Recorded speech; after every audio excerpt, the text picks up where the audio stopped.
Bismillahirrahmanirrahim. Gimana hukumnya memberi hutang kepada orang minjam tapi berkali-kali nggak pernah bayar? Apakah kita termasuk orang yang menzolimi dengan tidak mendidik orang tersebut menjadi mandiri? Karena sepertinya tak pernah mandiri dan tidak berniat untuk melunasi. Ayat yang paling panjang dalam Al-Quran, surat Al-Baqarah 282. Satu lembar. Bukan tentang puasa, bukan tentang sholat, bukan tentang baca Quran, bukan tentang zikir, tapi ayat yang paling panjang tentang bayar hutang. Sholatnya banyak, puasanya banyak, zikirnya banyak, baca Qurannya khatam, tapi kalau bayar utang tak dibayar, di akhirat kau akan cari dia. Oleh sebab itu ada orang mati syahid. Oh, mati syahid. Orang mati syahid enggak merasakan sakratul maut. Orang mati syahid enggak merasakan azab kubur. Orang mati syahid tidak merasakan hisab. Orang mati syahid langsung masuk surga. Ilat dain, kecuali hutang. Makanya kalau ada orang menagih hutang, itu dia bukan pelit. Dia sedang menyelamatkan saudaranya dari makan haram. Makanya datang ke rumah dia. Habis pengajian nih, langsung datang. Assalamualaikum, waalaikumsalam. Kau mau menagih ya? Aku bukan mau menagih, tapi menyelamatkanmu, anak cucumu, istrimu, tetanggamu dari makan haram. Ya ayyuhalladzina amanu, hai orang-orang yang beriman, hai orang yang percaya bahwa setelah mati dia akan hidup lagi menghadap Allah. Idza tadayantum bidainin, kalau kau menjalin transaksi hutang piutang, ila ajalim musamma, sampai ke batas waktu tertentu, faktubuh, tulis, saya pinjam kepada kamu 500.000, akan saya bayar pada bulan Mei. Tahunnya jelas. Banyak juga bulan Mei, maybe yes, maybe no. Bulan berapa? Bulan Mei tahun 2020. Oke. Sekarang bulan Maret. April 1 Mei 2020. Datang tagih. Kapan kau bayar? Mohon maaf aku nggak bisa, istriku baru meninggal, anakku pun sakit. Jangan kau cerita panjang lebar, tak tahan air mataku mau menetes.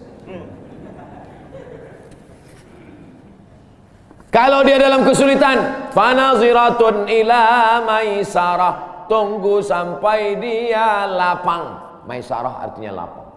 Tunggu sampai dia lapang. Setelah dia lapang, datang lagi bulan Juni. Kapan kau bayar? Aku belum bisa. Nampaknya lebih banyak ongkos minyak aku daripada uang yang kutagih.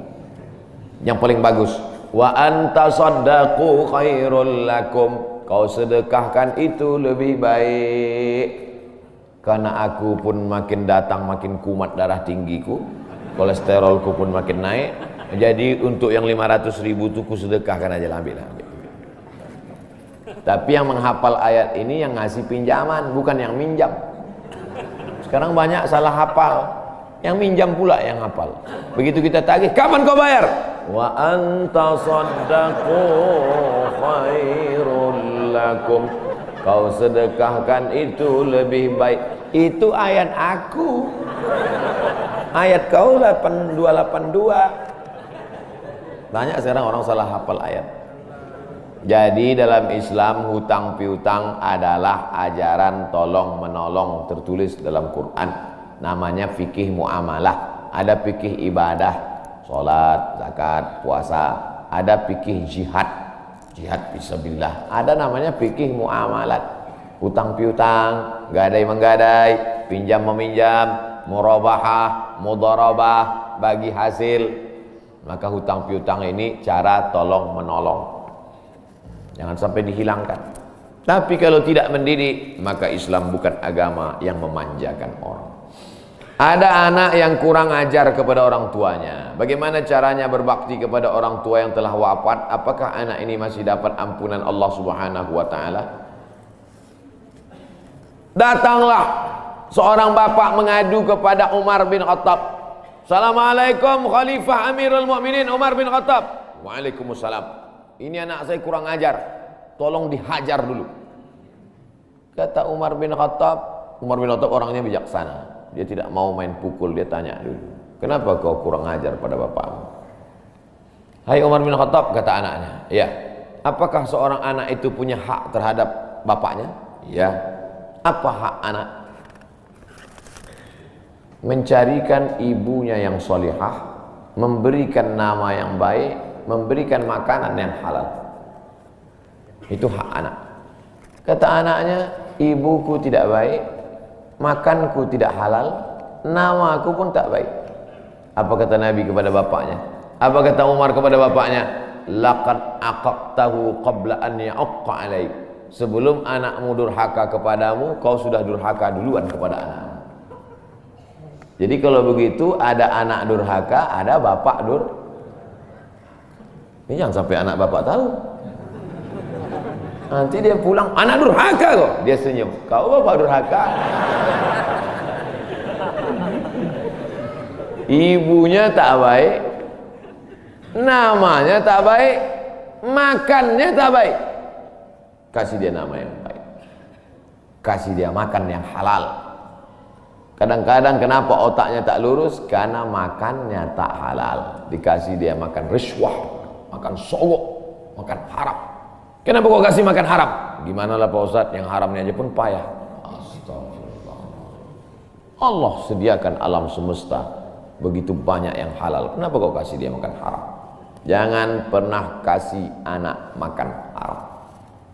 Pesan kakek saya, datuk saya, kalau bahasa kampungnya grandfather.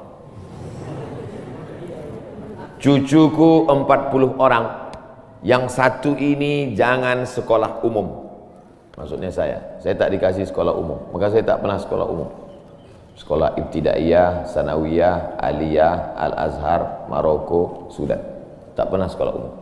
Cucuku yang ini jangan sekolah umum, jangan kasih makan haram, nanti otaknya gelap. Cucuku yang ini jangan kalian kasih makan haram, nanti otaknya gelap.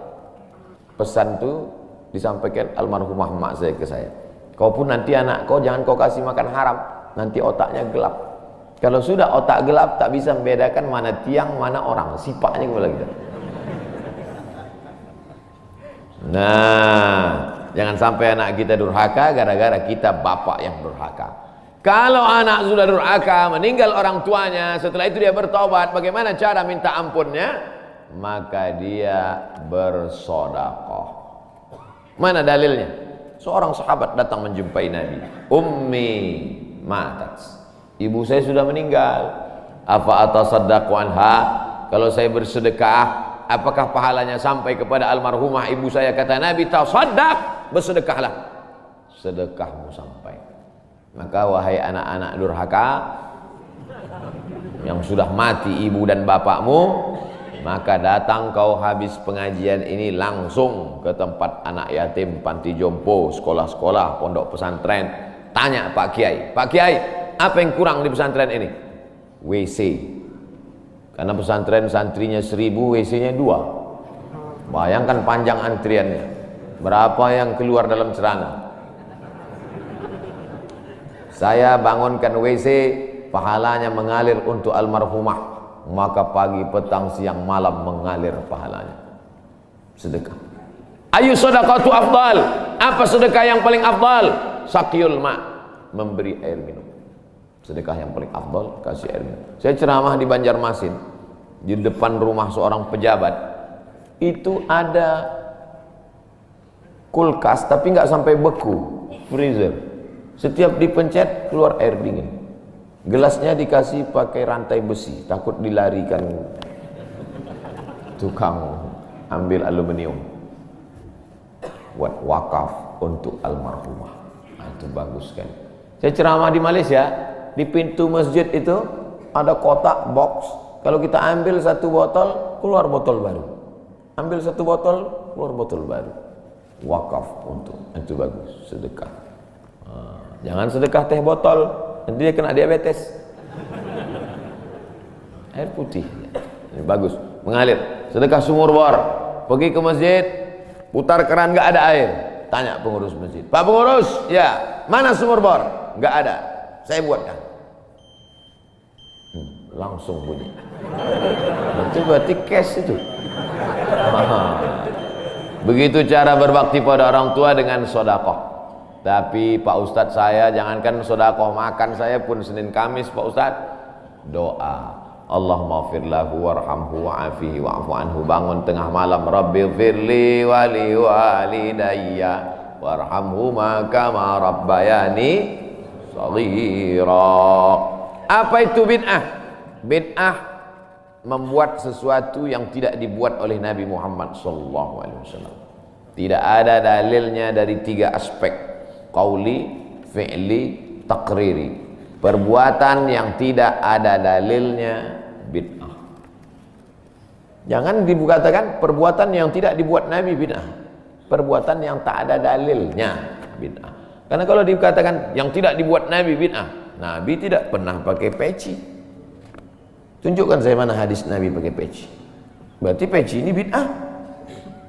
Nabi mimbarnya tangganya dari depan.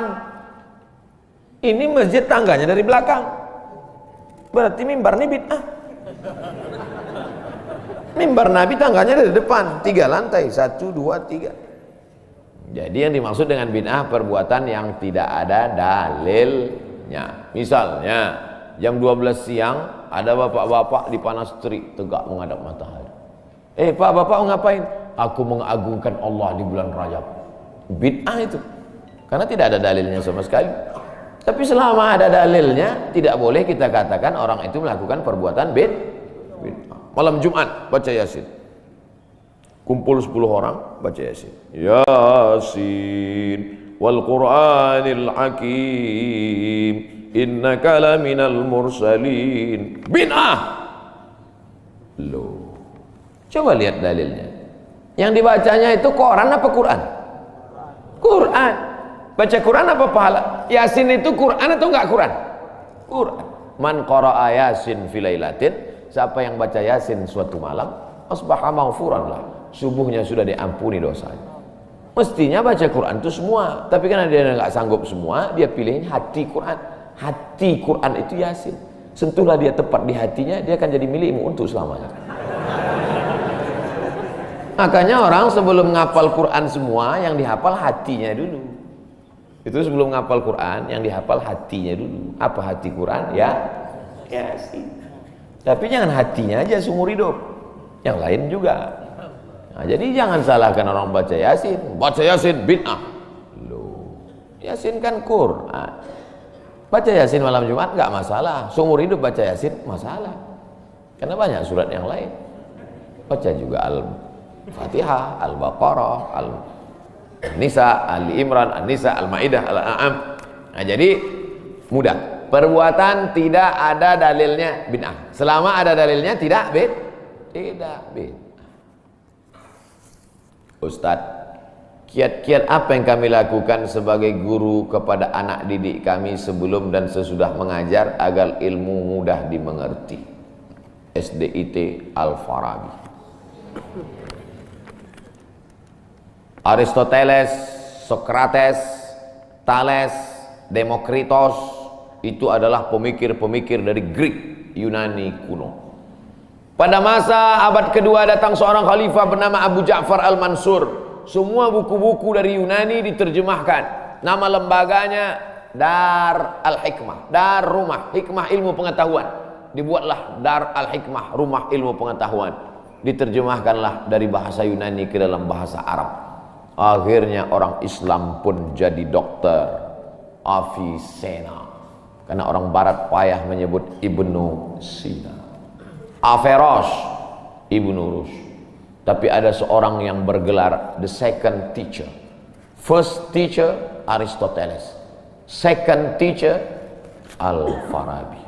Ternyata Al-Farabi ini bukan dari Arab, tapi dari Pomalaa.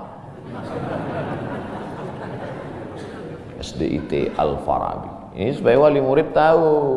Anak ibu di mana? SDIT Al-Farabi. Al-Farabi itu artinya apa? Ya SDIT. Al-Farabi itu di barat dia diberi gelar the second teacher. Guru pertama Aristoteles, guru kedua adalah Al-Farabi, saking cerdasnya. Artinya apa? Dia tidak hanya diakui dalam Islam tapi juga di luar Islam. Kenapa dikasih nama Al-Farabi? Karena ingin anak-anak kita dalam kepalanya tidak hanya fisika, biologi, kimia, matematika, bahasa Inggris, tapi juga dalam kepalanya ada Quran, hadis, fikih, akidah akhlak, dan bahasa Arab. Sehingga nanti dia akan menjadi ekonom, tapi ekonom yang beriman. Dia akan menjadi filosof, filosof yang bertakwa. Inilah cita-cita alumni Al-Farabi, insyaallah. Amin ya rabbal alamin. Nah, yang pertama kali menjadi guru itu adalah ikhlas. Karena kalau gurunya ikhlas, cakapnya masuk ke hati. Kalau dari mulut ke mulut juga masuknya. Tapi kalau dari hati ke hati juga masuknya. Kira-kira yang saya sampaikan tadi, saya mulai tadi jam 5.15, sekarang jam 6.05, dan 50 menit saya bicara. Masuk tak ke hati Bapak Ibu? Kalau tak masuk ke hati Bapak Ibu, berarti yang ceramah itu enggak dari hati. Dari mulut ke mulut juga masuk. Jangan sampai ke mulut pun tak masuk. Nauzubillah. Yang pertama kali tulus ikhlas. Karena perbuatan yang paling tinggi amalnya adalah menjadi guru. Makanya saya lebih memilih menjadi guru. Saya sampai sekarang menjadi guru. Cuman saya tidak punya kelas. Dulu sempat jadi dosen, habis itu keluar. Kelas saya sekarang masjid, lapangan sepak bola, sama stadion, sama gedung olahraga, sport center Antam. Saya mengajar tidak lagi terbatas oleh dinding kelas. Semua tempat menjadi tempat mengajar. Guru yang pertama harus ikhlas. Yang kedua, tingkah laku perbuatannya. Guru digugu dan ditiru. Guru itu dari mulai cara minumnya aja diikut orang. Guru minumnya tangan kiri. Yang minum tangan kiri itu setan. Berarti kalau ada guru minum pakai tangan kiri, berarti guru setan. Hati-hati jadi guru. Oleh sebab itu maka guru ini luar biasa. Guru ini luar biasa Bapak Ibu. Perbuatan yang tidak putus setelah mati guru. PNS setelah mati putus. Yang kan mati, pensiun aja putus. Apalagi mati. Tapi guru. Saya dulu punya dosen. Kata dia, saya ini lulus hakim. Tapi kemudian saya tinggalkan hakim, saya pilih jadi guru. Kenapa gitu Pak dosen? Karena kalau saya jadi hakim, 1 tahun ada 10 perkara, 10 senang kepada saya, 10 benci. Yang menang senang, yang kalah benci. Tapi menjadi guru, tidak akan ada murid saya yang benci kepada saya. Betul. Guru SD saya, berapa kali kepala saya diantukkannya ke tiang. Asal pelajaran saya nggak dapat, diantuk. Begitu reuni, saya cium tangannya. Saya nggak sakit hati, ingat aja dikit. Datang saya belikan hadiah, saya cium tangannya, meleleh air mata saya. Betul, menjadi guru itu adalah nikmat. Maka saya pilih jadi guru. Guru nggak ada pensiunnya. Saya sampai mati saya tetap menjadi guru. Oleh sebab itu maka guru ini luar biasa.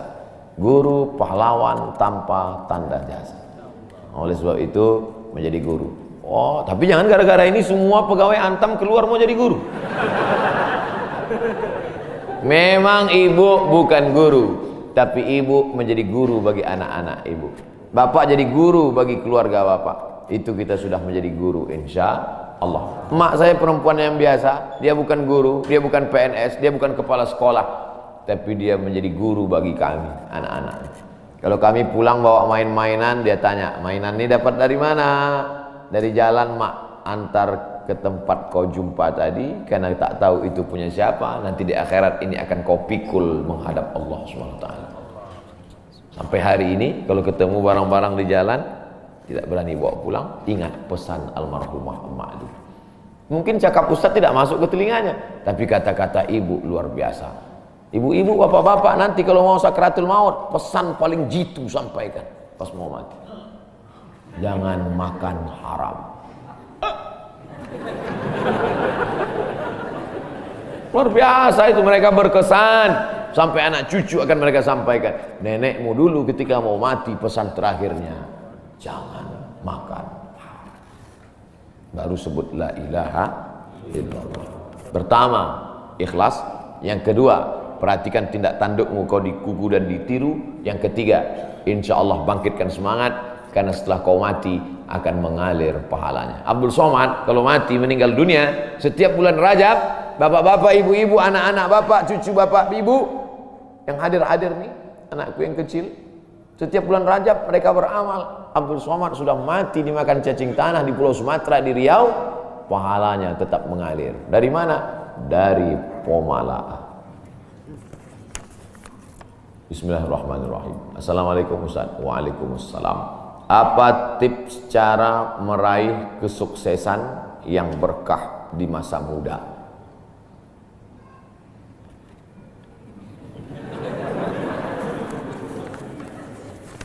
Saya tidak pernah bercita-cita menjadi apapun. Cita-cita saya dulu cuma satu, bagaimana membahagiakan orang tua. Itu saja.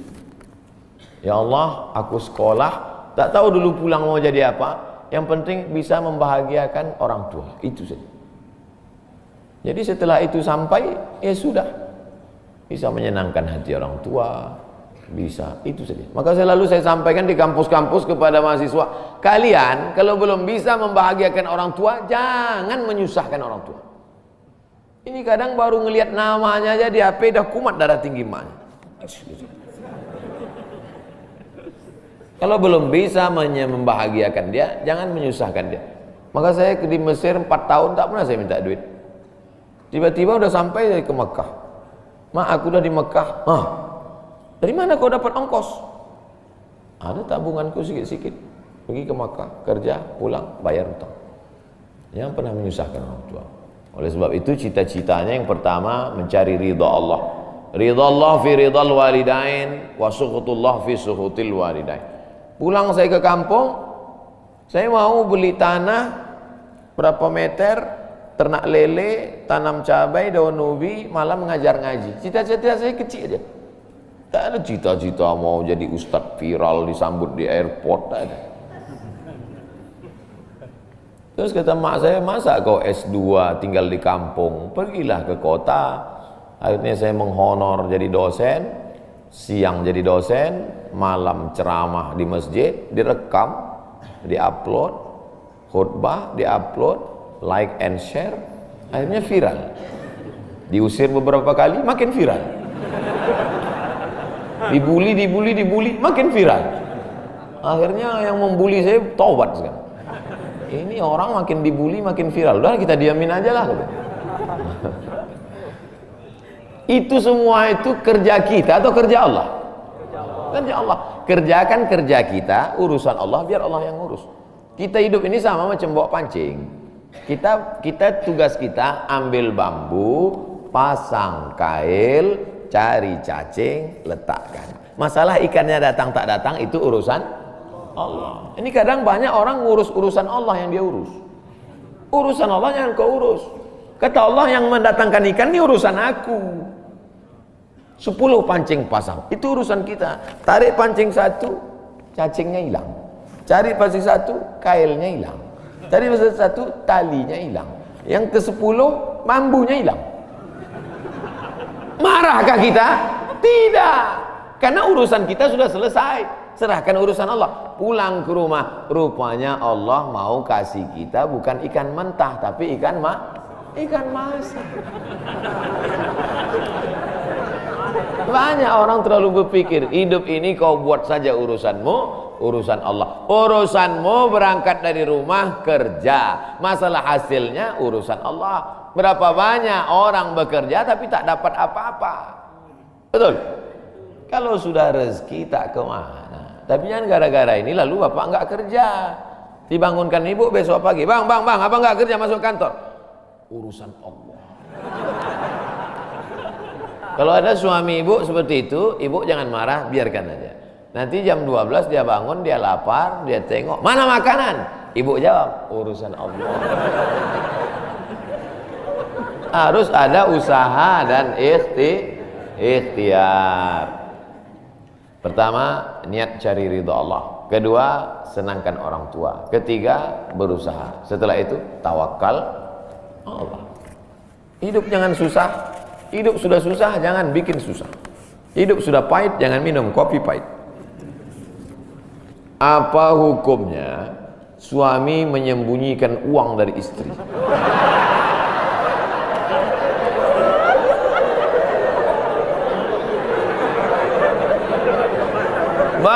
Bang, kata istrinya. Bang, ini duit apa bang? Duit sial. Oh duit sial, udah kusembunyikan kau dapat juga.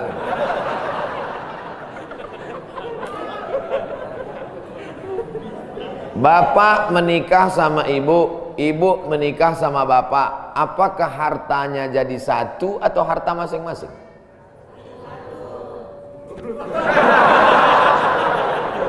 Mereka mau hartanya jadi satu dan bapak ketakutan. Itu yang saya baca. Sekarang kita baca ayatnya. Walakum nisfu ma taraka azwajukum illam yakul lahunna walad. Kalau istrimu meninggal kau dapat 50% hartanya kalau tidak ada anak. Fa in kana lahunna waladun, kalau dia punya anak, falakumur rubu'u, kamu dapat 25%. Sekarang saya tanya, hartanya nyatu atau pisah?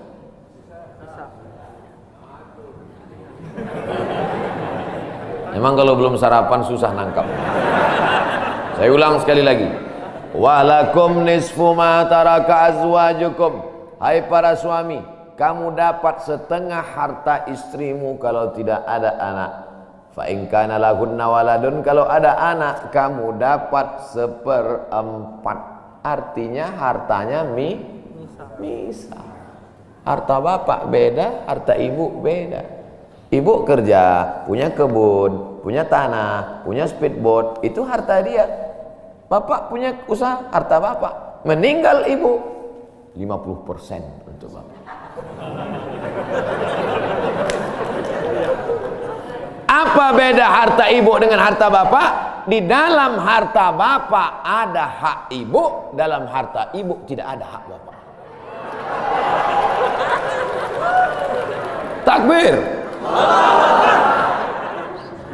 Saya ulang sekali lagi. Ibu menikah dengan bapak, bapak menikah dengan ibu, ibu bawa harta, bapak bawa harta. Bedanya apa? Dalam harta bapak ada hak ibu, dalam harta ibu tidak ada hak bapak. Kenapa dalam harta bapak ada hak ibu? Karena bapak wajib memberi nafkah. Kewajiban bapak 5. Pertama, kasih makan. Kedua, kasih pakaian. Ketiga, kasih tempat tinggal. Keempat, kasih pendidikan. Kelima, kasih perhatian. Lebih dari yang ini, itu bukan milik mereka lagi. Jelas? Ini ada sekarang suami setelah menikah, pas dilihat surat apa semua, tak ada punya dia. Semua atas nama istrinya. Ini orang kalau meninggal, ini tidak kena azab kubur. Karena di dunia sudah terlalu azab dengan istrinya. Dari yang saya sampaikan ini jelas tentang pembagian batasan-batasan harta, jelas? Jelas. Jadi tidak serta-merta setelah menikah, jangan mau anak perempuan kita ditipu laki-laki. Istriku, mana surat mobilmu, mana surat tanahmu, tadi kita sudah akad nikah, semua hartamu, milikku, surgamu di bawah tapak kakiku. Oh, tidak begitu. Makanya laki-laki harus ngerti, perempuan juga harus paham. Kalau tidak, sedang main bola aja ada aturannya, statuta. Kalau tidak, akan hancur. Tapi insya Allah jelas itu. Pak Ustadz minta tolong doakan ibu saya sudah lama sakit. Nanti kita doakan di akhir majelis. Bukan cuma ibu bapak, ibu-ibu semua kita doakan. Bagaimana niatnya doanya? Bagaimana niatnya doanya mandi taubat? Nawaitu, aku berniat ghuslat taubat, mandi taubat. Saya nggak bisa bahasa Arab Pak Ustadz, bahasa Indonesia, bahasa Makassar, bahasa Jawa, bahasa Batak, bahasa Mandailing, bahasa Aceh. Saya niat mandi taubat karena Allah Ta'ala. Bagaimana cara mandinya Pak Ustadz? Seperti mandi wajib, basah dari ujung rambut sampai ke ujung kaki. Di mana mandinya Pak Ustadz? Di laut bisa. Kolaka ini 30% saja daratan Pak Ustadz, yang 70 adalah lautan. Nah, mandi di laut. Apalagi kalau sampai ke tengah laut, bukan cuma dosanya hilang, orangnya hilang sekali.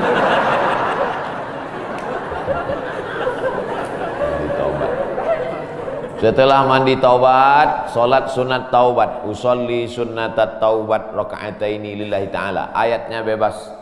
Ayat apa yang paling panjang? Hafal kau amma yatasaalun? Tidak. Wadduha? Tidak. Kulhu? Hafal, baca kulhu. Di sujud terakhir banyak berdoa. Berapa kali solat sunat taubat sehari? Sebanyak-banyaknya. Kami dulu dipesankan guru kami, pagi sholat sunat taubat, siang sholat sunat taubat, petang sholat sunat taubat, sebanyak-banyaknya sholat sunat taubat, sholat sunat taubat, sholat sunat taubat, sholat sunat taubat. Usolli sunnatat taubat raka'ataini lillahi ta'ala. Ma min muslimin yuznibu dzamban, ada orang yang silap salah berbuat dosa, summa yatatahhar, bersuci, berwudu, mandi taubat, summa yusolli raka'ataini, sholat sunat 2 rakaat, summa yastaghfirullah, minta ampun kepada Allah, illa ghafarallahu lah, Allah mengampunkan dosa-dosanya. Bulan Rajab banyak-banyak taubat. Bulan Sya'ban tingkatkan ke taubat. Masuk ke dalam bulan Ramadan, insyaallah mendapatkan Lailatul Qadri khairum min alfi syahr. Semoga Ustaz senantiasa diberikan Allah kesehatan. Amin. Saya dari Medan. Ada juga orang kampung saya di sini.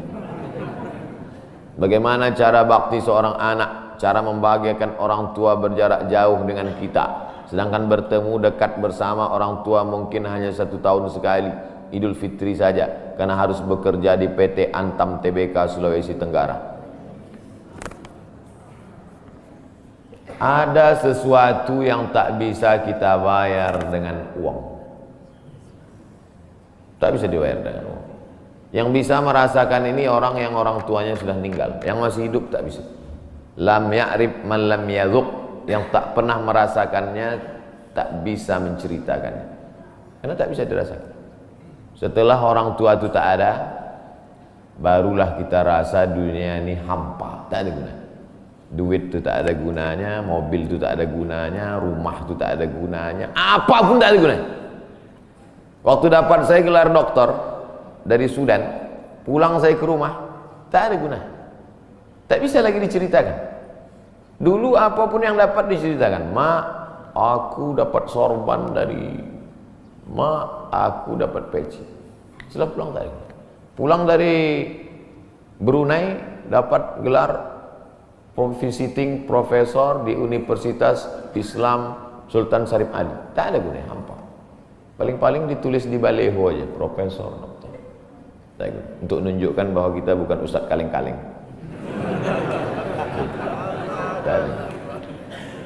Nanti setelah dia tidak ada, barulah kau cari mana kain yang pernah dia pakai dulu, mana sajadah yang dulu dia pakai waktu sholat, di mana dia dulu sering duduk. Bekas tempat duduknya aja pun bisa menghilangkan rindu. Bekas tempat dia duduk dulu, tempat dia duduk makan kacang sambil minum teh. Duduk kau di situ bisa menghilangkan rindu. Quran yang dia baca dulu lengkap dengan rehalnya. Bangun kau tengah malam, kau bentang sajadah, duduk kau di situ, kau buka Quran yang dia baca dulu, hilang rindu. Tapi setelah dia tak ada, makanya mumpung dia masih ada, ciumlah tangannya, peluklah badannya, ciumlah keningnya. Kalau kau ada duit, kirimlah. Tak bisa, karena cari makan jauh Pak Ustaz. Mesti terbangun dari Sumatera sampai kemari. Apa boleh buat? Memang begitu kondisi ekonomi kita sekarang. Allah tidak marah. Tapi kalau kau mampu, kirimlah. Siapa orang yang kira-kira bisa digaji, dibayar untuk memasakkan dia di rumah? Berkirimlah. Karena sampai masanya nanti duit yang banyak itu tidak ada gunanya. Sebanyak apapun kau simpan tak ada rasanya lagi. Hampa, tak ada gunanya. Maka mumpung dia masih ada. Idul Fitri paksa-paksakanlah pulang. Mahal tiket pesawat, tabunglah. Teleponlah. Masih ada dia menyambut teleponmu, berikan HP yang kira-kira lama dia pakai, tinggalkan. Mak, ini chargernya, ini handphonenya, ini baterainya, persiapan kalau rusak pasangkan di sini. Nanti kalau aku telepon, sampai masanya nanti handphonenya berbunyi tapi tak ada yang mengangkat. Selagi dia masih ada, senangkanlah hatinya. Kirimkanlah kain. Kain itu tidak akan dia pakai, tapi insya Allah menyenangkan hati dia. Ketika hatinya lapang, lapang rezeki. Ketika hatinya senang, senang hidup. Tapi kalau sudah hatinya sempit, meleleh air matanya, rindu karena tak pernah kau telepon, disitulah awal azab Allah datang. Kau akan berenang dalam kesengsaraan. Mudah-mudahan Allah mengampuni dosa kita semua, dosa ibu bapa. Ala hazihi niyah al-fatihah. A'udzubillahi minasyaitonir rajim. Bismillah. Alhamdulillah rabbil alamin. Ar-Rahmanir Rahim. Maliki yaumiddin. Iyyaka na'budu wa iyyaka nasta'in. Ihdinas siratal mustaqim. Shiratal ladzina an'amta 'alaihim ghairil maghdubi 'alaihim waladdallin. Amin. Rabbana ighfir lana dzunubana, ampunkan dosa kami ya Allah. Wali abaina, ayah kami ya Allah. Melepuh kulitnya untuk menyekolahkan kami, tak dapat kami balas budi baiknya ya Allah. Wali ummahatina, emak kami, 9 bulan 10 hari kami dikandungnya, 2 tahun kami disusukannya, mengalir darahnya dalam badan kami, tak dapat kami balas. Tak dapat kami balas kebaikannya, sekali teriakannya saat mengeluarkan kami ke alam yang fana ini, tak dapat kami balas kebaikannya ya Allah. Kalau dia masih hidup, sahih jasadaha, sehatkan badannya, qawi imanaha, kuatkan imannya, ar-rahmazuk hal istiqamata, berikan dia istiqamah dalam iman dan Islam. Kalau dia sudah meninggal dunia, lapangkan kuburnya ya Allah. Nawwir qabraha, terangkan makamnya ya Allah. Allahumma ja'al qabraha radatan min riyadil jinan, jadikan kuburnya salah satu dari taman-taman surga. La taj'al qabraha hufratan min hufarin niran, jangan jadikan kuburnya salah satu dari lubang neraka ya Allah. Allahumma ja'al abana'ana barina liwalidiha, jadikan anak-anak kami anak-anak yang berbakti kepada orang tua. Allahumma hafazhum min kulli su' wa syarr, jaga anak-anak kami dari segala perbuatan maksiat dan dosa ya Allah. Rabbana zalamna anfusana, kami sudah banyak buat silap salah dan dosa. Wa illam taghfir lana, kalau kau tidak mengampuni dosa kami, wa tarhamna, kalau kau tidak merahmati kami, lanakunanna minal khasirin, sudah lama kami jadi orang-orang yang rugi. Allahumma ja'alna minat tawabin, jadikan kami orang yang bertaubat di bulan mulia ini ya Allah. Wa ja'alna minal mutatahhirin, jadikan kami orang yang mensucikan hati. Wa ja'alna min ibadikas salihin, jadikan kami hamba-hambamu yang salih. Allahumma ja'al akhira kalamina inda intihai ajalina, kalau ajal kami sampai, malaikat maut tiba mencabut nyawa kami, jadikanlah yang terakhir keluar dari mulut kami la ilaha illallah Muhammadur Rasulullah SAW, kalimatu haqqin 'alaiha nahya, dengan itu kami hidup, wa 'alaiha namutu, dengan itu kami mati, wa biha nub'atsu, dengan itu kami nanti akan dibangkitkan di padang mahsyar. Rabbana atina fid dunya hasanah wa fil akhirati hasanah wa qina adzabannar. Wa sallallahu ala sayyidina wa maulana Muhammad wa ala alihi wa sahbihi wa sallam, walhamdulillah.